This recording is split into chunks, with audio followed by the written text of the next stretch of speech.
Today's episode of Tim Blackett and Friends is brought to you by Grandview Drive, a collection of short fiction written by me, Tim Blackett. A book which Emily Austin says is compelling, moving, shocking, disturbing, and sharp.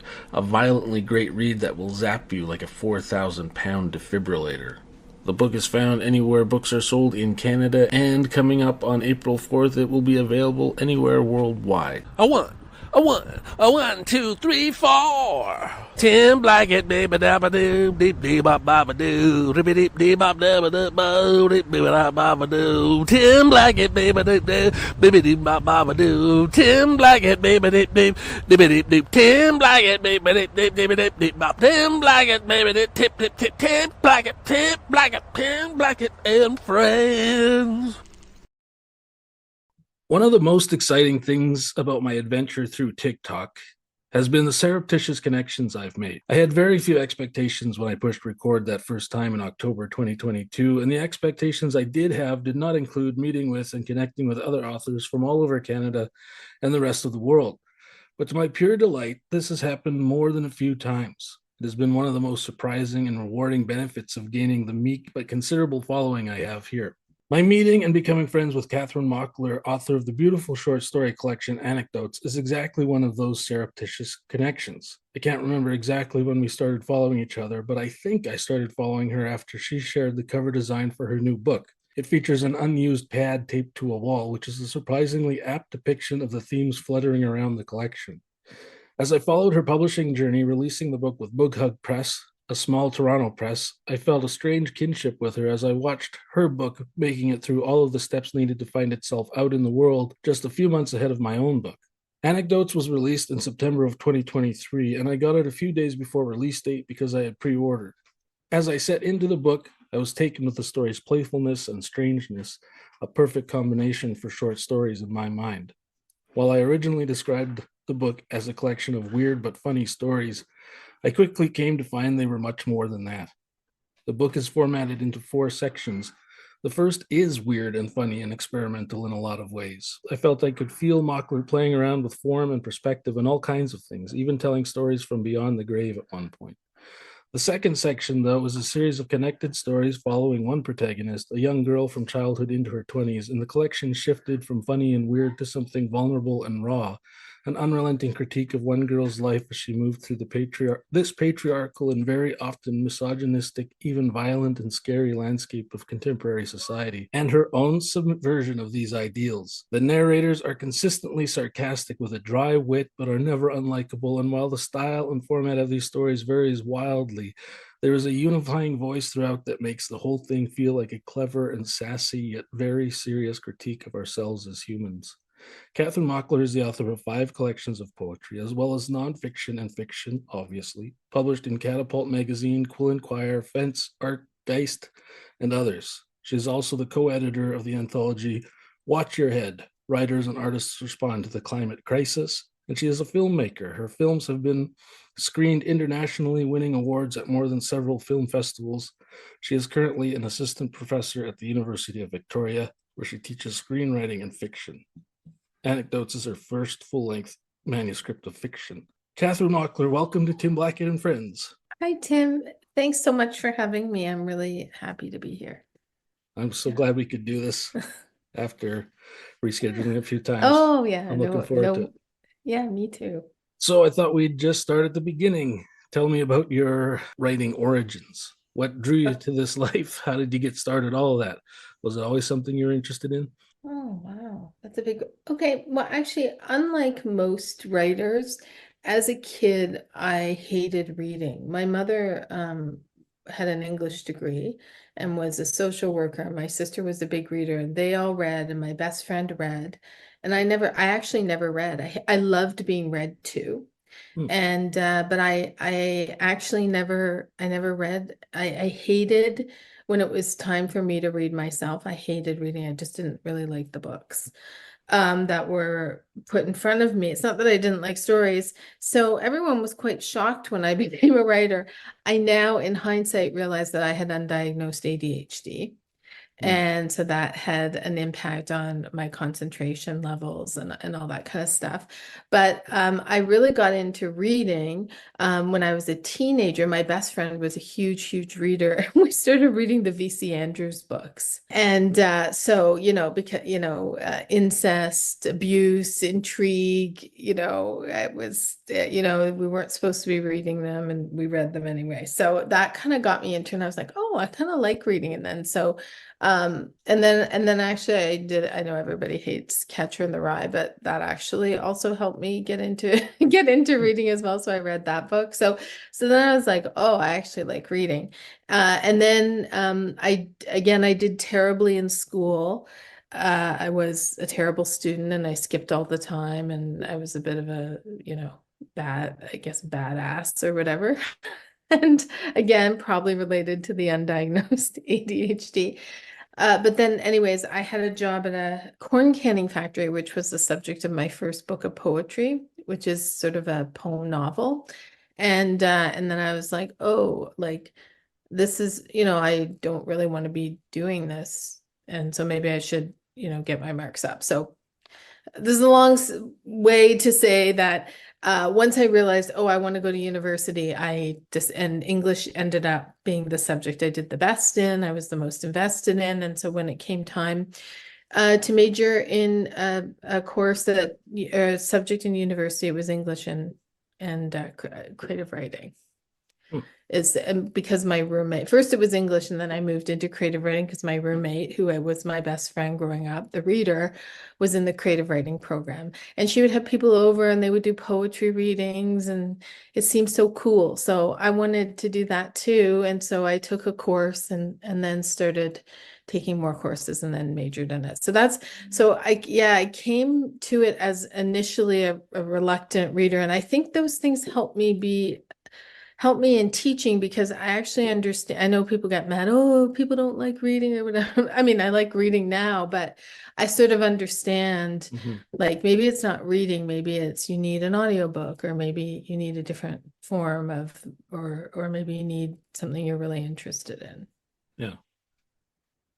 You've written a lot of poetry, which I haven't read yet. Sorry. But is poetry like your first love when it comes to reading? If you could pay the bills with poetry, would that be the dream, or is it just one aspect of your writing, kind of? It's sort of one aspect. Poetry was the first thing I came to as a writer. That was the first thing. I think the first poem I wrote was when I was at the factory and I was working on the line and it was very boring and I just watched cans and just this poem came to me. I wasn't even a writer. Just this poem just came out of my head and I wrote it on my cigarette pack. And it was about my grandfather. And so, yeah, it sort of came to me, and then, basically it was just a little bit easier to publish poetry, and it was easier to write poetry when you're working. Hmm. So that's sort of how, like, I just like to write things, and if I don't have time, I write shorter things, and I don't really think about genre, to be honest. Like, some of the pieces and anecdotes could be considered poems and were in fact published as poems, just like most of my poems could be flash fiction pieces. Hmm. I'm just basically interested in narrative and I'm interested in I'm just interested in telling a story and I categorize it for publication, basically. So I don't have a strong, I'm a poet and I only care, sometimes I say that the concerns of poets are not my concerns. Like, line breaks and things like that really bother me. Hmm. Or like, I don't really care they don't bother me. I don't care about them. I'd rather not have a line break and not have to think about it. So that's why I'm not super interested in meter, um, but then a friend of mine recently asked me to blurb their book, and I ended up writing a poem as my blurb, and it was metered. So, Awesome. yeah. So, yeah. One thing I didn't know about you before prepping for this interview was that you're actually a quite accomplished screenwriter and filmmaker. Can you tell me a bit about that? Is that still part of your life? Or Yeah, I have been let me think. When did it start? Oh, actually, it started at Concordia. I always have written screenplays as sort of part of my, I'm a, multi-genre writer. And when I went to UBC to do my master's, I majored, my main project was a screenplay, and then it got optioned by a production company, and I went through the development process for 5 years. Unfortunately, it didn't get the funding to get made, Hmm. but that was a really good experience. And then after that, I went to the Canadian Film Center where I had a couple of short films made. I wasn't the director, I was the writer on the projects. And again, that was like an amazing experience. And yeah, I've continued to do experimental short films myself. And I've collaborated with my husband, David Poolman, sometimes. He's a video artist and drawer and does other things, but he's an artist. So, and then I've over the last couple of years, I've had a lot of projects that I've been committed to, but I'm actually moving back into film writing now. Hmm. So I'm working on a feature film. How does screenwriting and like thinking about writing films differ from your other writing, or is it just sort of an extension of your writing life that it comes out in all these different ways? Yeah, I think it's sort of an extension of my writing life. Like, there's one of the stories in the collection called "I Won't Clean the Tub," and I've written it as a short film, and I'd like to get that, like to try and get some funding to get that made. So I often will. A lot of the poems in some of my other books became short films, or the subject matter for video poems, or so. I am constantly flipping things between genres as an opportunity arises. Hmm. So yeah, I'm not all that concerned with the sort of the boundaries of a genre. I'm just like, oh, could this be a poem or a play or so? I've never actually really seriously done playwriting, but I sort of think I am a frustrated or secret playwright because all of my stuff is very dialogue driven. Hmm. So my screenplays are dialogue driven, my poems are dialogue driven. So, but that was just the one genre that I did not pursue. Even anecdotes is there's a lot of dialogue. I was impressed with the way the dialogue didn't feel choppy or like it just felt like you're having the conversation with the characters. I thought that was there are many writers who do really good jobs of dialogue, but there are also sometimes, particularly in short stories, I find here and there that it's like, what is happening? Why are we even having this conversation, sort of thing? But I felt like in anecdotes, all of the dialogue pushed the story forward just as much as anything else. Yeah, yeah, I really love I love writing dialogue. It's really fun. It's just I sort of think in dialogue, and then things come out that Yeah. way. Yeah. I don't yeah, but that's why I think I'm just sort of think about voice. I guess I think about voices and I don't think about genre as much. And then whatever it is I'm doing will be what it will be. So when it came down to putting anecdotes down on page or gathering it together or whatever, how did that work? Were you thinking now I want to write fiction, or was it just you thought all of these things kind of go together, so let's see if they can turn into a book or Well, for the thing is I've always written fiction, so it was always one of the genres that I had been writing and publishing in. So some of the stories in there there's a couple that are very old. There's one that I wrote in my 20s, Freight. That one is probably the oldest story in the collection, but most of them are more recent. And so I just always pick away and write things and put them in different folders. And the one-liners were part of a video series that I was working on. And I've done one-liners in my poetry collections before. And then, so I was kind of working on these stories sort of separately. They were kind of in my files. I had initially pitched Book Hug with the past and the future stories as poems. And then we kind of agreed that really they were stories. And that's when I was like, yeah, I'm not that interested in writing poems. And so, um, And then I was talking with my editor, Malcolm Sutton, who designed the maxi pad on the cover, for which I will be eternally grateful. Mhm. And Mhm. I'm like, yeah, it's really weird. I keep wanting to write these stories that are like, about male violence and then also these climate pieces, and I don't know how they're fitting together. And then he said, I wonder if maybe there's a connection between those two things. And then I was like, oh yeah, of course. So yes, the editors can be very helpful, like kind of helping you realize. And then once we kind of talked about that, then I was like, that was sort of the through line that I saw the collection. And but to answer your question, yeah, it sort of developed organically, and then I gradually pulled in things I'd been writing over the years. And then once I sort of knew what I was doing, then I added new pieces. Mhm. A lot of critics or reviews that I've read, and even myself, or even the blurb on the back of it, talks about the stories as experimental. And yeah, just the form in all four sections, there's different forms and all of that. I was wondering, did you like set out to experiment, or this is just the way your writing life is? I think it's just the way it is. I don't feel like I'm trying to do anything. I mean, I used to teach experimental writing when I taught at Western. So I definitely have an interest in experimental writing and sort of conceptual processes and chance operations and things like that. That interests me. And I have used some of those techniques in my poetry. So I kind of lean in that direction. But I just think I think it's normal. What do you mean it's experimental? I just think it's like you just sort of in my creative life, I just sort of do what I want.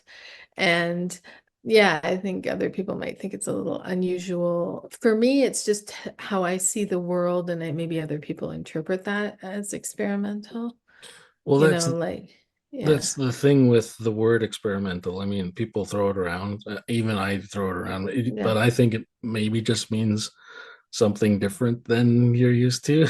There's Yeah. like, it doesn't seem like anyone really knows what experimental is. It's just a thing we say when this might be different than typical collections or something like that. But I don't know. Yeah, I mean, there was a long time where story collections either had to be linked or had to be thematically consistent and I mean, you do sort of want to have a little bit of a through line, but I think part of that is, grants require you to make those links. And what I sort of really appreciated, the book was delayed. I think it was accepted in 2020, and then the pandemic hit. Mm. And then I was also co-editing a climate anthology, and I just wasn't able to make my deadlines. And thank goodness I had a really supportive publisher, and once I knew it was going to be fiction, I knew I had to expand it. So that was sort of part of, and then I had some writer's block as a result of that. But I don't know why I'm going on this tangent. But I guess what I'm saying is I had the fortune of a deadline, and then the freedom that Book Hug is known for publishing unusual works, and that I knew that I wasn't worried that the press wouldn't accept it, or I wasn't worried about that. I mean, I wanted it to be good enough so that they liked it, but I wasn't worried that they would have a problem with it being unconventional. Mhm. Well, that sounds like a good, safe place to be in when It writing. really is. Yeah, I'm very, very happy with my publisher and the experience I've had. I can see Lydia Davis's influence in much of anecdotes, and I've heard you talking about loving Davis's work. But well, maybe you want to speak to that if you actually think she's influenced your work or whatever. But I wondered if there were any other authors that you sort of are inspired by, particularly short fiction, because some of the stories are more like traditional stories, especially in the second part. But just wondering if you can Uh, point to people that you've been inspired by, or whose work you like that maybe has seeped into your own. yes, I'm going to in one second because I need my list. And I hold on one sec. I thought I had it pulled up. So yes, certainly Lydia Davis. Book Hug does this neat thing called Is Inspired By, where you get to write Hmm. about works that sort of inspired your work. But yeah, but there were a couple other influences, particularly the second section, which are auto fiction stories, was really influenced by Lynn Tillman's 1978 novella Weird Fucks, Okay. which consists of short scenes, slices of life, anecdotes of a young woman's sexual adventure in the 1960s and 70s. And so it's a really very cool, really interesting book. So that definitely, I think, had an impact on particularly the second section. Another writer who I really love is Claudia Rankin. Don't Let Me Be Lonely, an American lyric. And Claudia Rankin does that thing where it'll be like a photograph, one line, something that looks like a poem, a flash fiction piece, and her work, covers a wide range of interconnected subjects in that book, in particular, family tragedy, death, depression, racism, the prison system. Anyway, she's a wonderful writer. And then also Lucia Berlin. Also, the have you read A Manual for Cleaning Women? I have read the first five or Some six of, stories, and then I had to move on to other yeah. projects, but it's still beside my bed. Well, what I really love about that book, and I think how it sort of influenced my writing is she's writing in fragments often, and then they kind of collect to a whole, and that it's not, and I say this as someone who was in the MFA and creative writing school system and then now teaches in it. There is a kind of creative writing perfection workshop fiction that I do think gets sort of critiqued. Like when you're reading Slush Piles, the stories aren't all bad. They're actually mostly good because they've been workshopped. And so there's a kind of, polish to certain stories that I actually now find myself as a reader being repelled by, that they've been Hmm. too, storytelling by committee, and a little flaw here and there, or a little an image that hasn't been fully developed or fully tied in a neat little bow with a really important last line, and what I love about her work is that it's not like that. She just has a story to tell. The language is very plain. It's not flowery. Sometimes it's a fragment. Sometimes she does write a full-blown, character story with, a story arc and stuff. But I love that collection because it collects both, Hmm. and the range of lengths as well. So I really appreciate that book for that. Oh, and Osama Alamar is another influence of the short form, the cross between poetry and flash fiction. So yeah, there's a lot. Yeah, well, I don't know how often this happens, but some people seem to want to like distance themselves from their influences, or I've heard people say if they're writing fiction or short stories, then they don't read in that genre. They're reading elsewhere, nonfiction or maybe novels, something. But for me, if I'm writing short fiction, that's kind of all I want to read is other short fiction. And then when I was working on my auto-fictional thing, Yeah. all I read was other people writing auto-fiction. So how do you read while you're writing, or I read writing that I think is going to help inform the project. So I wouldn't read something that was just like it. Mhm. You know what I mean? Like it would need to be different enough that I wouldn't feel like, oh, I'm gonna lean into that voice, because I'm very much can get very I can catch someone's voice and kind of, sort of follow it. So I don't try like yeah, I try to read things that will influence me and get me excited about writing, but that are different enough in voice or subject matter that I'm not going to like copy it or something. Like Yeah.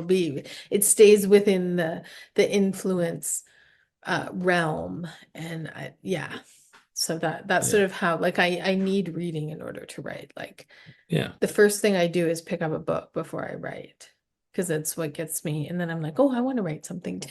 Like, it's like advertising. Yeah. It's That's like, how it works, I think. yeah. In the second section, the back says it gathers autofictions that follow a young protagonist from early childhood to early 20s, and you mentioned it being autofiction. I wanted to ask a similar question I just asked Chelsea Wakeland when we recorded about a week ago. She wrote What Remains of Elsie Jane, which is a novel, but she calls it autofiction. But we were talking about how so many people writing in that genre or area have different ideas of what it means or how closely they relate to the character. So I wondered what that means to you, or if you wanted to expand what you mean when you say these are autofictions. I think I've always been writing autofiction and just calling them fictions. Like, I do rely heavily on my own experience. Sometimes I say the fictional part is to protect the assholes. But so I will add, details and stuff to obscure like real people in my life, and sort of make up details and things. But most of the heart of a story is pretty close. um I don't, it's not creative nonfiction though, like I love to be able to invent. I Mm-hmm. love to be able to, like, something may be based on a feeling or something that happened, but would never call it nonfiction, Yeah. because I do invent, and I Yeah. like to invent, and I don't, that's why for me it's a genre I really like. There's truth there, but then I'm really interested in narrative, and so I don't consider it nonfiction at all. Like, there is an artifice to it. Yeah. Yeah. That's so. People are probably tired of me talking about this, but I find so much like depth and I don't know. Just I want to dig into this autofiction thing so much, and so many people seem to be doing it to the point where some people think it's like overdone and like old now. So Yeah. I don't know how I feel about that. But anyway, it's just this whole distinction between, like you're saying, it's heavily based on my own life, but it's not creative nonfiction. And some people said of the novel that I've been showing a few people is that this feels too like memoir to be fiction. But I would say the same thing. It's not nonfiction or memoir or autobiography because there are too many things that I made up or squished characters together or just added people into the thing or whatever. But then even I'm having Minda Honey come on the pod later in the month. She is an American writer who wrote a memoir called Heartbreak Years. And I asked her to come on the podcast because I heard her on another podcast that she was talking about her memoir, but in very similar terms to what I think of as autofiction. She said it is memoir and all of these things did happen, but sometimes I have to squish storylines into each other to make a cohesive story or whatever. And so I'm just like wildly fascinated by all of us writing in this genre or near to it, that some people are like leaning towards no, I could never call it memoir because I've made stuff up, but other people saying it's memoir, but I've made stuff up. It seems like we're saying the same things, but it's weird Yeah. that week and I'll just put it in or try to put it in the boxes they need to go. I mean, in some ways, it's a marketing concern. I think it's whatever's true for you. My sister wrote a memoir that was published in 2022 about a catastrophic accident in which she became paralyzed from a spinal cord injury, and we have had these same conversations, and she said, "Yeah, I had to." So when I was reading it, I'm like, "I don't remember that. That didn't happen like that," and she's like, "Well, I had to streamline. If you actually just write everything exactly how it happened." Hers was sort of also a critique of the medical system and how they treat people with disabilities. And she's like, I couldn't tell the story I wanted to tell if everything was exactly how it happened. So I think she has a little disclaimer in the book, like some things have been Mm, changed. So, but I think it's really important, particularly for her story and that story, that and she wants to talk about disability. That is really important for her, that's a memoir. But she has written it previous. I shouldn't really talk about my sister, but she's been. I want to promote her book too, but you know, some versions had been fiction too. So, and now I think she has an interest in doing autofiction as well. So I guess this is a long way of saying, that I think it's what's true for you in the moment and how much you want to expose yourself. I find there's a nice, you can hide a little bit with Hmm. autofiction, you can experiment with narrative. I don't want to have to say everything's true or nothing's true or this much is true, because sometimes then as you're writing, your memories, play tricks on you as well. So I think I've always been sort of writing in this realm. I've just never called it that really until like my first book of my novel poem thing was completely autofiction. But I just wouldn't, um, I just didn't really call it that then, but Yeah. it sometimes is a category that's diminished. A lot of women tend to write on it, so it sometimes gets diminished as women's fiction or narcissism or Yeah. whatever. But It was, fuck that. yeah, fuck that. You do what you want to do. You have one life. It was, I guess, one of my hyperfixations. There was like a span of maybe 4 years where I was just seeking out this auto fiction. Like if I was so in it that like if a novel didn't have any claim to auto fiction or anything, and it was just like this is a made up story, like most novels are, I was like I don't want anything to do with that. And if a memoir was just like this is a true story of what actually happened chronologically, I was like Yeah, fuck that noise. I want to read something that's in the middle where I yeah, don't know what's going on and I have to figure out what's real and what's not real. That sort of ambiguous complexity in the middle there is where I wanted to spend all my time.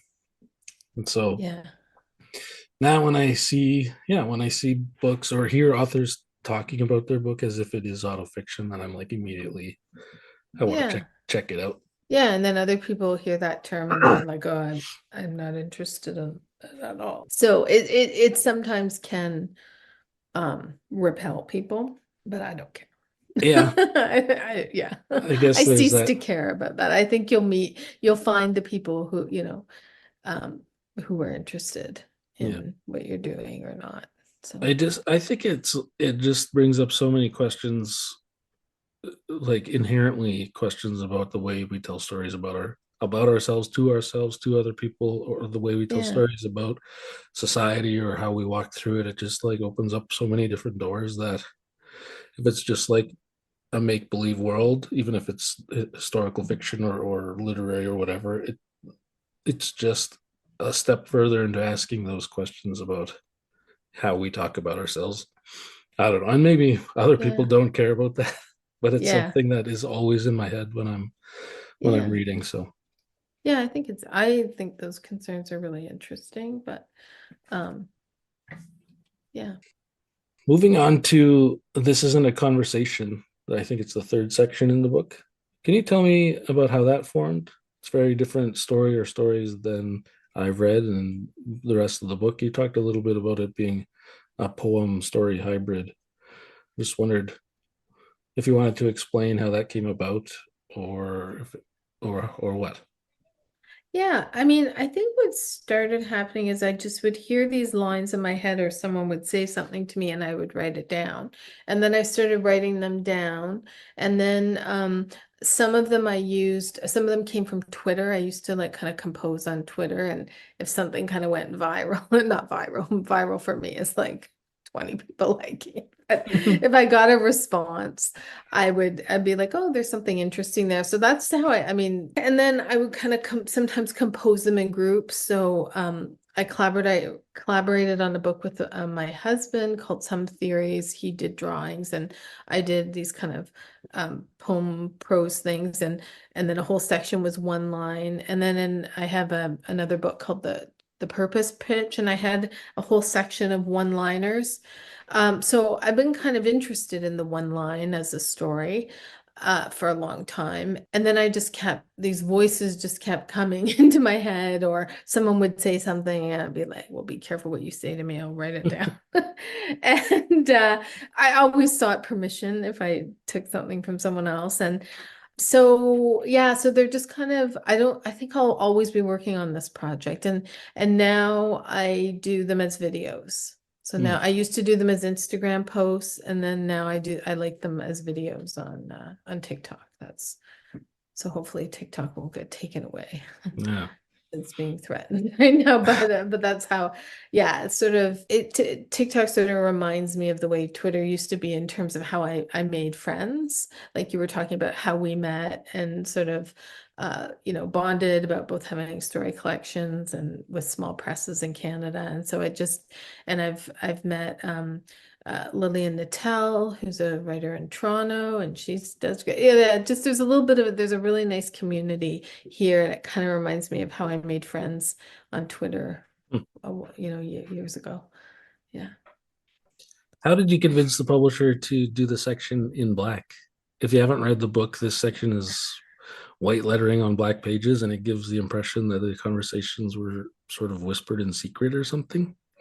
Was this on purpose, or how did you and the editing Yeah. team decide that's what you wanted to do with the black? Well, I was so fortunate that my editor, Malcolm Sutton, who is also an amazing writer as well, and is also a book designer and does illustration too. So what an amazing experience that the person who actually read the book is the person who designed the book, is the person who made the cover. And that's why the cover is so meaningful to me, because I would never have imagined putting a maxi pad on the cover, probably because of the associated shame with it.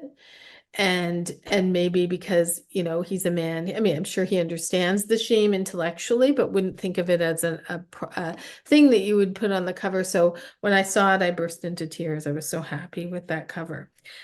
So we for a while the section was longer, but there's a certain page number that you don't want your book to go over, or it starts costing more for postage. So for a while, some of them there was just one on a page, and it took up a big section of the book. And then anyways, we whittled it down, and then we talked about how, I think at one point I made the suggestion of, oh, can we have the pages all black? And then I forgot about it, and then he just did it, and it looked amazing. Mm. Yeah, so I, yeah, they didn't care. The publisher's very open, very open in terms of creative choices and things like that. I think they loved it. I think it's people wonder about it for marketing, and it looks cool. So yeah, he did it, and it just looked great. I was really happy with it. yeah, I think it adds something. I can't tell you what, but it's even Yeah, just just sitting on the table, you see those dark pages in there, and it brings attention to it. And yeah, it felt obviously it felt different than reading it on yeah. on a white paper. Yeah, Yeah, exactly. So it's just a little bit of and it's not even, it's not like, usually you're not design wise not supposed to just stick something in the middle that's different than everything. It kind of goes yeah. against sort of design theory or whatever, but I liked it. It reminded me. This is kind of a weird connection, maybe, but I don't know if you've read the comic book Saga. No, I haven't. It's a long and detailed like space saga about warring planets and different things like this, Oh, but it has a lot of different characters that you end up really caring about. And there's one bit about, I don't know, halfway through where this planet of aliens that are like sort of little meerkats, and they're cute, and you like obviously love them. The planet sort of just is destroyed, and then so you see the page where the meerkats are like seeing this comet hit them or whatever, and then there's just like 6 pages of pure black. And it's oh, like it was like devastating, and then that's the end of the comic for that month or whatever. section. So Oh, yeah, so you wow. have to wait to see what happens next. And like I read a thing about how hard it was for that author and artist to convince the publisher that it was worth it to have 6 pages of pure black, because the publisher was like, this is just a waste of paper and a waste of Yeah, space. But yeah. yeah. Oh, I'm glad to hear it sounds very cool. I'm glad to hear they did it. Yeah, we didn't, yeah, I didn't hear anything you know, about that. Okay, one final question before we move on to the penultimate segment. Is there anything you wish you were asked that you haven't been about your book lately or throughout the publishing experience? Like, is there an aspect of the work you wish you could talk about but haven't been given the opportunity? Um, I don't, I don't think so. I think people, yeah, no, I like the conversations that have been happening. Like, I think, yeah, it's fun to talk about it, and some people don't think that because something's short or flash fiction that it's not real fiction. Like it got dragged on NetGalley. I don't know if your publisher Hmm, did NetGalley. I'm I not guess sure. it's I kind don't think okay, so. so NetGalley is kind of like where there's pre-readers or whatever. Oh boy, they did not like it. Got all these Oh man. mean reviews. Goodreads has been pretty good to me. So far, there's only been one that hated it, um, but NetGalley, it was like this is not fiction. This is not like, you know. So it was, I found that kind of funny that people get so worked up Mhm. about length, and so I sort of like to say, well, a story can be one line or, a Yeah, paragraph or whatever. yeah. And I don't think that's very new. I mean, people have been writing very, very short pieces for a long time, but yeah, I think it's funny that people get worked up about it. I find it amusing, and I also don't care. Has there been anybody writing about it or talking about it in a way that you didn't expect? Like maybe they're putting things together that make you seem smarter than you felt while Yeah, oh yeah, for writing it? sure. Pretty Yeah. much. Well, what's been really interesting this time around? Like I have had books published before, but this whole landscape with like reels and TikTok and the way social media is, it sort of made me feel like, oh, brand new, and then it's a debut story collection. And so the thing that's really interesting is like there are way more opportunities for marketing, but there are way less outlets reviewing and stuff. So I think I only had one like review proper in the British Columbia Review. And whereas my other books of poetry actually got a couple of reviews, some, here and there. But the thing that I have found really interesting and almost better than a review in like the Toronto Star or something or Globe and Mail is that people are taking it onto themselves to review and then post on Instagram or TikTok. And Hmm. that is new. And I find it way more satisfying than, Yeah. I like how cool I just found it really cool that you liked my book and we're talking about it. And Lillian Nattel was doing drawings and reading pieces of my book and stuff like that. And so so building some community on TikTok was really cool. And then dear friends have been like, posting it and then writing little, like a Instagram review or something like that. And then also lots of people I don't know, like book people on Instagram as well. So I feel very happy with that reception, but it has not like traditional, because it's just Yeah. those a book like mine is not going to get those kind of review outlets, but it's just been really sweet to see the response at a community level, and that there seems to be more of a push. So now I'm like, I want to do that for other people. Now I realize how valuable it is to, yeah, right. Read someone's book and write something about it, put it on Goodreads, read someone's book Hmm. and post it on Instagram. Like that's so valuable to them when there isn't review outlets. Or when Yeah. there are review outlets, but they're choosing not to review hardly any books. So I feel happy about that.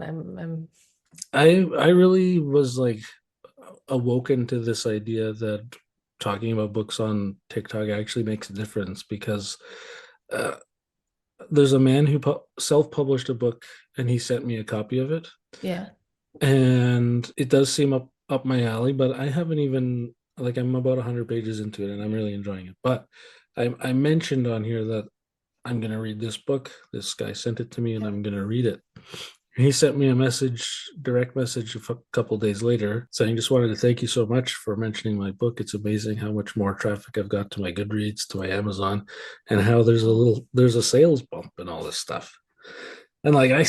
I still think of myself as something of like a small fish on TikTok, even though I know it's getting up there.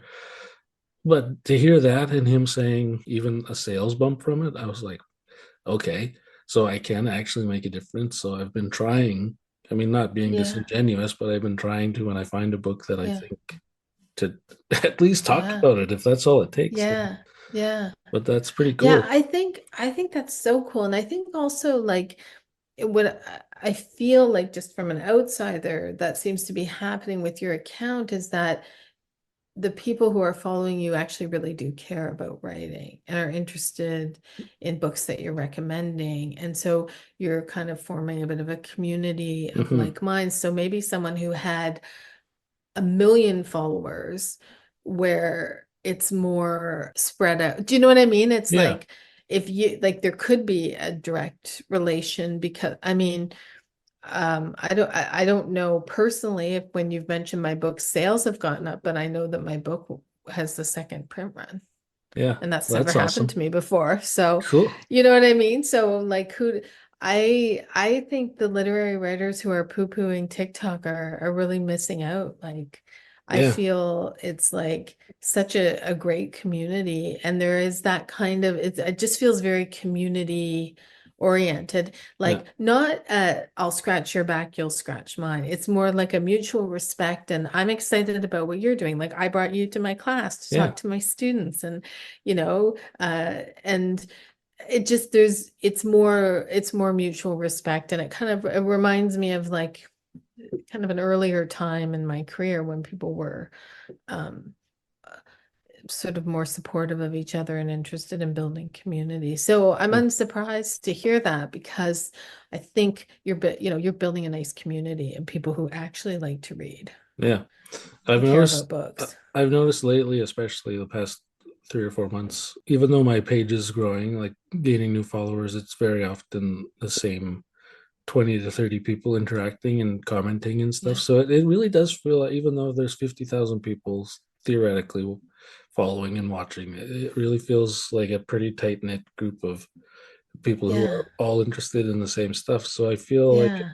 I'm not talking to an empty space anymore.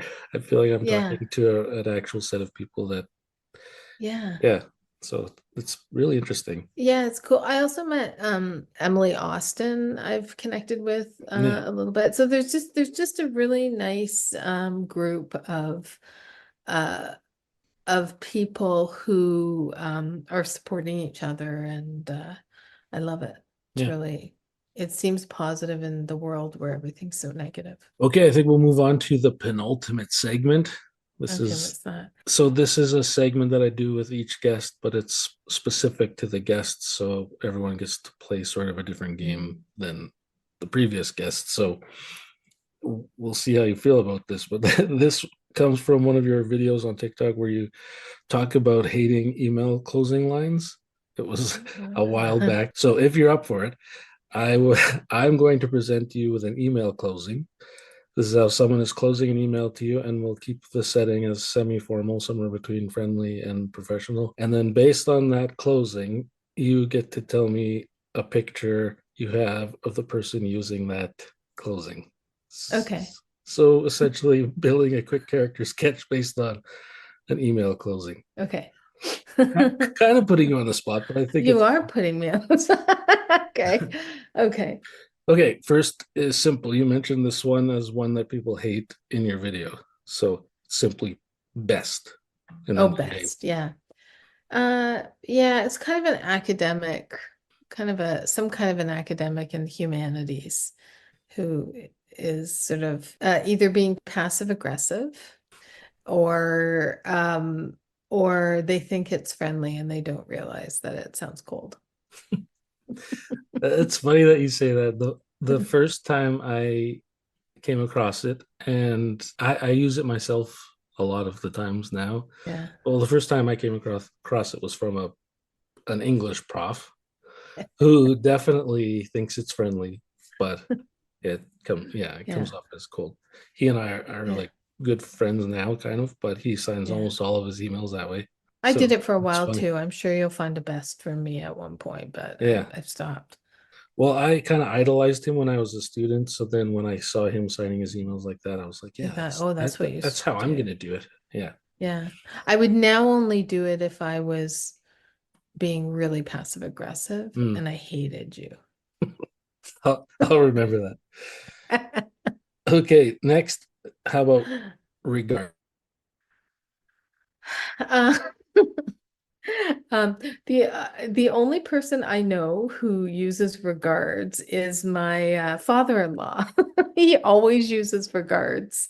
It's very sweet, like, in response to like a happy birthday or something like that, he'll be uh thank you for the gift, regards. Anyway, so I find it very sweet and I have fond feelings for when someone uses regards because I think it's like formal, but it kind of harkens back to letter writing and it just reminds me of my father-in-law. So I think I feel if someone's using it to me in a professional way, it's usually a super formal thing. So I don't have the same negative reaction to it, even though it's like formal.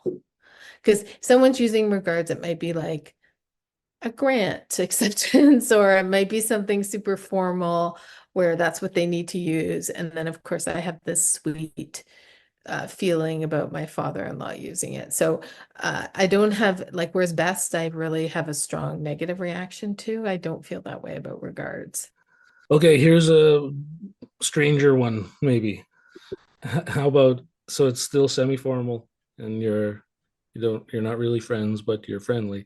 And they sign it, your friendly neighborhood accountant or event planner or editor or something. They're trying to be, well, Yeah, what do you they're think of trying to that be, person? I don't like them. Yeah. I know Okay. it's too cutesy poo. I just don't say anything. Yeah, I don't, it feels like a marketing email. That's what I would feel. Your friendly neighborhood, I'm gonna spam you with like, so you can buy my candles. Yeah. Okay, last one. This person likes puns.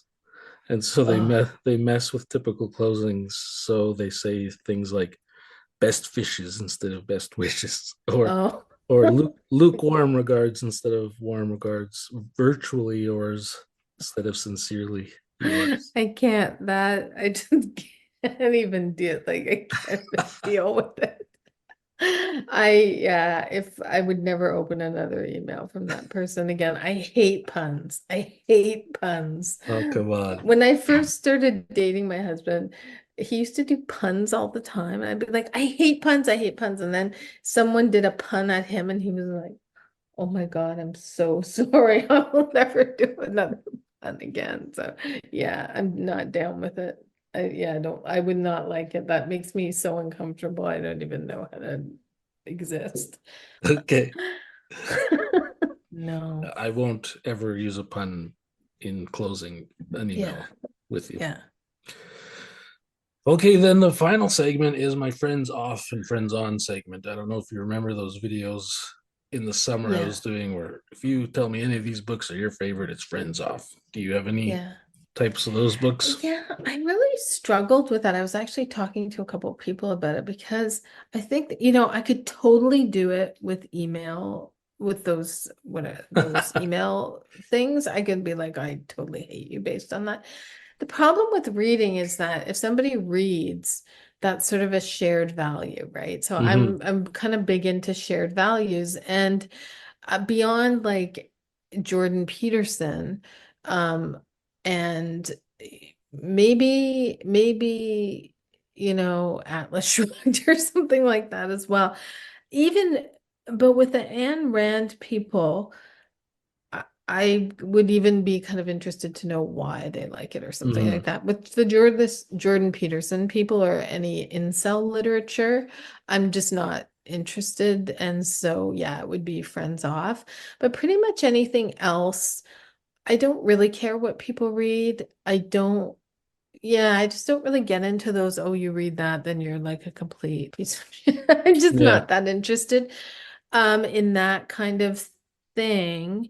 Although if this is really a question of what genres do you not like, I would have said at one time that I wasn't a huge fan of historical fiction. Sort of, I think the way when you were saying like, oh, if something's pure fiction, I'm not that interested in it because it's too made up.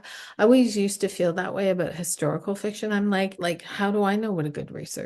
researcher is? Like, why am I going to invest it? So I would probably say historical fiction would be the genre I would probably be the least interested in. However, I love the Ferrante books, so that's Hmm. historical fiction. Yeah. Do you know what I mean? So I think I could be proven wrong in a genre that I think I might not like, and then I pretty much can like anything. But what about friends on books? Do you have books that you I always recommend do. or have read recently that I you love? do. I mean, I feel like part of the reason we became friends is because I liked your taste in the book. I'm Awesome. like, oh, this is like, interesting. I really like Rachel Cusk and The Country Life I read recently.